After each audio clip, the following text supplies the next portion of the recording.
Put on your mind, what you call it? Girl, let me provide your needs. Freaky girl under the sheets. With your love when things start slowing down, I know you got me, baby. Ini saya akan menjelaskan pengertian mengenai analisis korelasi. Jadi, analisis korelasi adalah metode statistik untuk mengukur keeratan dan arah hubungan antara dua variabel. Metode ini juga membantu menentukan apakah ada hubungan yang signifikan antara perubahan pada satu variabel dengan perubahan pada variabel lainnya. Dan hasil analisis korelasi ini diukur dengan koefisien korelasi yang bernilai antara negatif 1 dan positif 1, menunjukkan kekuatan dan arah hubungan. Baiklah, di sini saya akan menjelaskan mengenai tujuan analisis korelasi. Analisis korelasi memiliki beberapa tujuan utama. Yang pertama, mengidentifikasi apakah terdapat hubungan atau keterkaitan antara dua variabel atau lebih. Yang kedua, mengukur sejauh mana kekuatan hubungan antara variabel tersebut. Yang ketiga, menentukan arah hubungan antara variabel tersebut. Yang keempat, memprediksi perilaku atau nilai suatu variabel berdasarkan hubungannya dengan variabel lain. Dan yang terakhir, validasi model atau teori yang telah dibuat sebelumnya. Baiklah, selanjutnya saya akan menjelaskan tentang manfaat analisis korelasi. Beberapa manfaat dari mempelajari metode korelasi dan statistik, yaitu yang pertama, bermanfaat untuk mempermudah dalam melakukan pengukuran beberapa hubungan variabel. Yang kedua, bermanfaat untuk meningkatkan motivasi kerja pada produktivitas variabel. Yang ketiga, bermanfaat untuk mempermudah melakukan penemuan kualitas dengan menggunakan sebuah pelayanan. Yang keempat, bermanfaat dalam melakukan peningkatan inflasi pada variabel-variabel tertentu. Dan yang terakhir, bermanfaat untuk melakukan proses evaluasi dan peningkatan kinerja untuk meningkatkan hasil yang dapat diraih. Setelah selanjutnya saya di sini akan menjelaskan tentang jenis-jenis analisis korelasi. Jenis-jenis analisis korelasi ada 3, yaitu yang pertama korelasi Pearson. Pearson adalah jenis korelasi pengukuran dengan tujuan untuk mengukur dari hubungan linear dan variabel X dengan Y. Biasanya kedua pengukuran ini meningkat maupun menurun secara bersamaan dengan garis tegak lurus. Kemudian ada yang kedua korelasi Spearman. Spearman adalah jenis korelasi untuk metode analisis di statistik yang dengan nilai koefisien yang sama juga dengan jenis korelasi sebelumnya, yaitu 0,1 serta negatif 1. Bedanya dengan Spearman yaitu khusus untuk menggambarkan hubungan secara monotonik antar variabel. Kemudian yang ketiga ada korelasi Kendall. Jenis lain dari koefisien korelasi adalah korelasi Kendall, dan umumnya hanya berkisar antara negatif 1 dan 1 sama dengan Spearman. Seperti Spearman, metode tersebut bisa melihat hubungan dari monotonik antara variabel, menggunakan perintah data dan menghitung jumlah pasangan data yang berhubungan, dibandingkan dengan jumlah pasangan data yang tidak berhubungan. Baik, di sini saya akan menjelaskan contoh soal korelasi Pearson. Korelasi Pearson digunakan untuk menguji korelasi antara dua variabel jika datanya berbentuk interval atau berdistribusi normal. Contoh, seorang mahasiswa melakukan penelitian untuk mengetahui korelasi antara kemampuan berpikir kritis dengan prestasi siswa. Berdasarkan hasil penelitian tersebut diperoleh data berikut. Responden, yaitu sarjana S1 hingga S10 dan kemampuan berpikir kritis ada 70, 60, 65, 65, 80, 75, 80, 70, 65, dan 70. Dan prestasi siswa. Apabila data tersebut berdistribusi normal, apakah terdapat korelasi antara kemampuan berpikir kritis dengan prestasi belajar siswa? Gunakan alfa 5%. Oke, mari kita jawab. Jawabannya yaitu 1. Merumuskan hipotesis. HO tidak terdapat korelasi antara kemampuan berpikir kritis dengan prestasi belajar siswa. HA terdapat korelasi antara kemampuan berpikir kritis dengan prestasi belajar siswa. Kriteria pengujian yaitu HO diterima jika dikurang T lebih lebih kecil T hitung dan lebih kecil T tabel. 2. Membuat tabel perhitungan. Untuk mencari X2 nya yaitu membuat tabel perhitungan. Ini kan X nya sama Y nya sudah dapat nih. Nah, lalu dicarilah X2. X2 nya itu X pangkat 2 itu 70 pangkat 2. Hasilnya 4900. Lalu Y pangkat 2 yaitu 80 pangkat 2. Hasilnya 6400. Lalu dicarilah XY. XY itu yaitu dikali 70 dikali 80. Hasilnya 5600. Baik, selanjutnya 3. Menentukan nilai R. Rx nya sama dengan itu rumusnya N sigma XY dikurang sigma X dikali sigma Y. Lalu dibagi akar N sigma X pangkat 2 dikurang sigma X pangkat 2 lalu dikali N sigma Y pangkat 2 dikurang sigma Y pangkat 2. Lalu hasilnya itu 10 dikali 54.425 dikurang 700 lalu dikali 775 dibagi akar 10 kali 49.400 dikurang 700 pangkat 2 lalu dikali 10 dikali 60.225 dikurang 775 pangkat 2 lalu yaitu hasilnya 0,686. Lalu keempat, menentukan T hitung.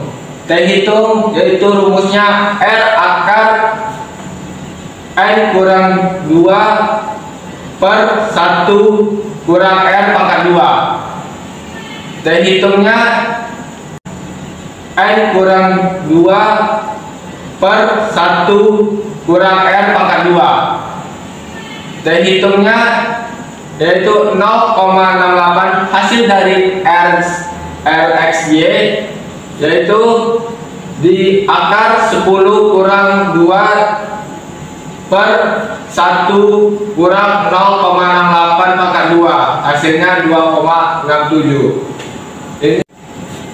Menentukan T tabel. T tabel rumusnya yaitu T A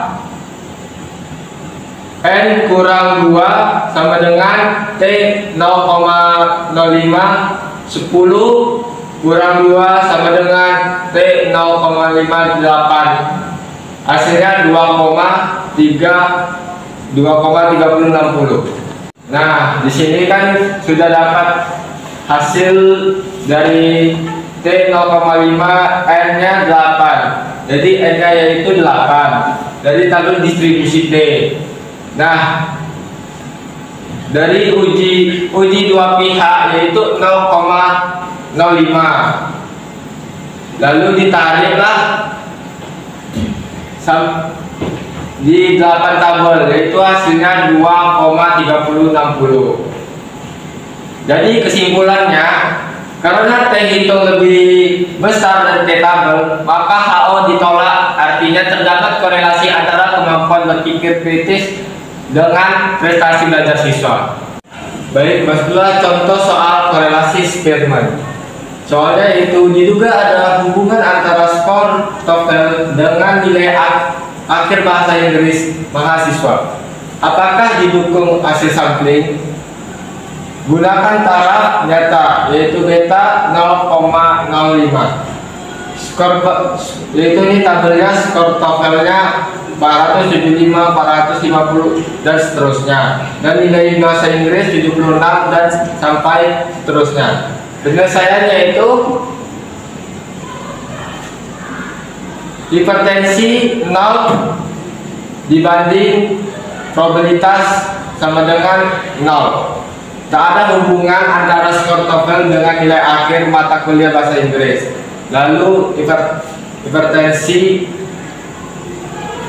H H1 banding P probabilitas tidak sama dengan 0. Ada hubungannya antara skor TOEFL dengan nilai akhir mata kuliah bahasa Inggris. Lalu betanya 0,05%. Lalu rumus statistik ujinya itu RS sama dengan 1 dikurang 6 sigma 12 T sama dengan 1 di pangkat 2 per N pangkat 3 dikurang N. Lalu ada dua daerah kritis RS lebih kecil 0,87 dan RS 0,587. Hasil sampling RS sama dengan 0,827. Di penyelesaiannya hasil samplingnya RS sama dengan 0,827 lebih besar 0,587. Jadi hasilnya itu tolak hipotensi 0. Ada hubungan signifikan antara skor TOEFL dengan nilai akhir mata kuliah bahasa Inggris. Nah, di sini saya akan menjelaskan contoh soal korelasi Kendall. Sebelum itu saya akan menjelaskan rumus uji Kendall tahu, yaitu rumusnya T sama dengan 2S per N buka kurung N kurang 1 tutup kurung. Nah, keterangannya itu T yaitu koefisiensi korelasi Kendall tahu atau besarnya antara min 1 sampai 1. Lalu S-nya itu yaitu selisih jumlah korrespondan dan jumlah diskordan. Lalu N yaitu banyaknya sampel. Nah, saya di sini akan menjelaskan konkordan dan diskordan jika acuannya peringkat X. Konkordan jumlah pasangan peringkat Y dan X yang meningkat tapi tidak boleh sebaris. Lalu diskordan jumlah pasangan peringkat Y dan X yang menurun tapi boleh sebaris. Lalu peringkat yang sudah terurut dijadikan sebagai acuan. Dalam contoh adalah X.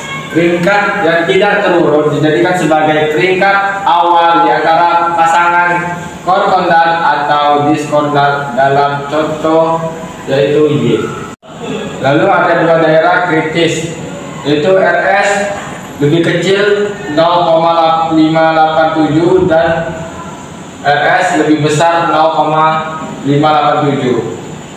Nah, mencari 0,587 yaitu kan ada dua bagian, yaitu dari tabel berikut. Nah, di sini ini yaitu tabel korelasi Spearman. Dia kan 0,05 dibagi 2 jadi 0,025. Dari tabel yang sebelumnya ada 12, maka ditariklah dari 12N. Nah, inilah hasilnya 0,587. Baik, berikutnya contoh penentuan ranking data. Nah, di sini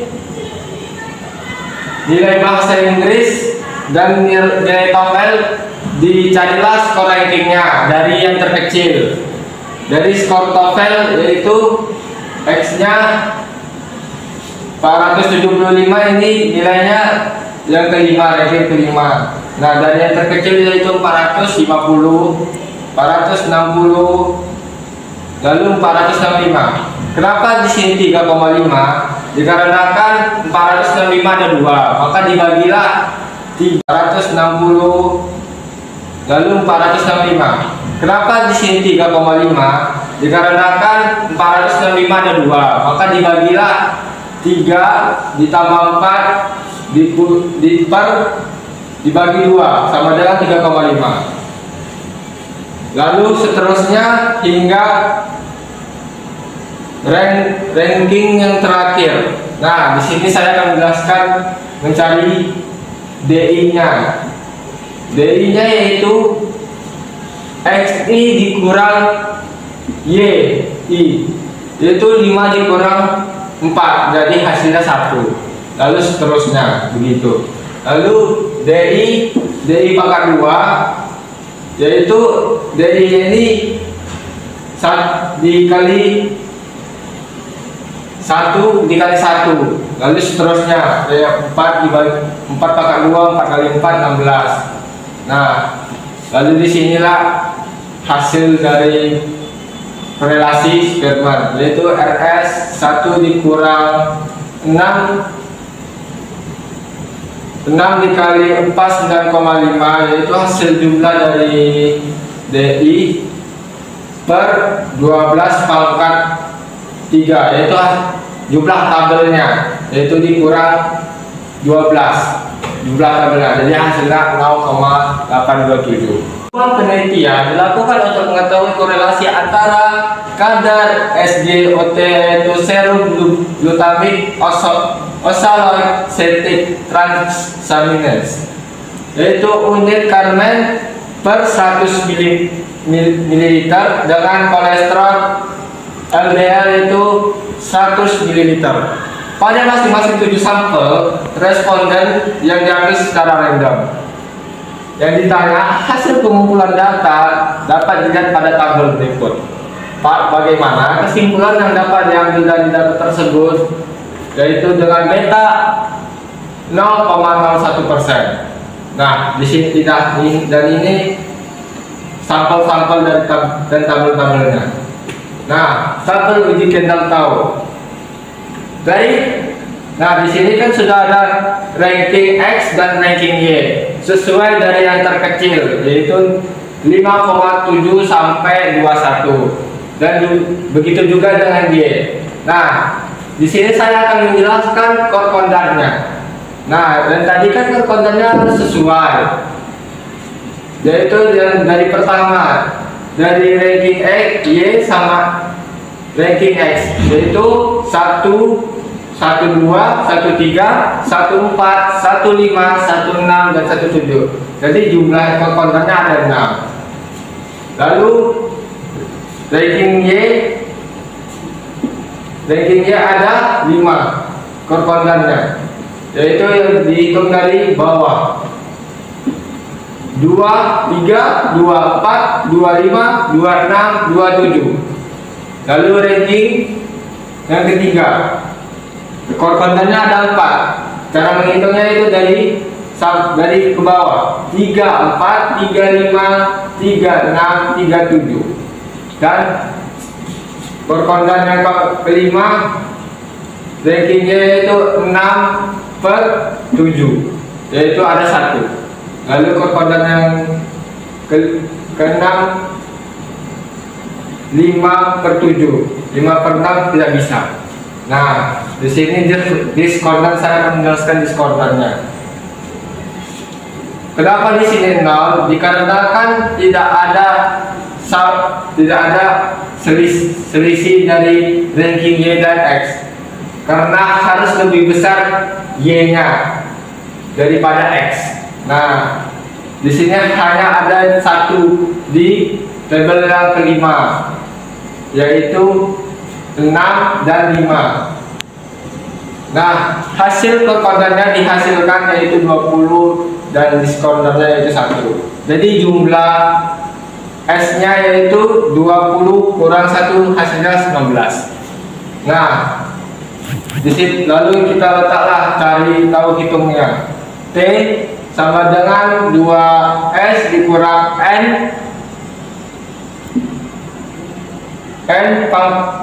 tutup buka kurung N kurang 1, jadi sama dengan 2 dikali 19 per 7 tutup kurung 7 kurang 1, yaitu 38/42 atau 38 bagi 42. Jadi hasilnya 0,9047 atau 0,9050. Pengambilan keputusan dan penarikan kesimpulan sama seperti korelasi Spearman.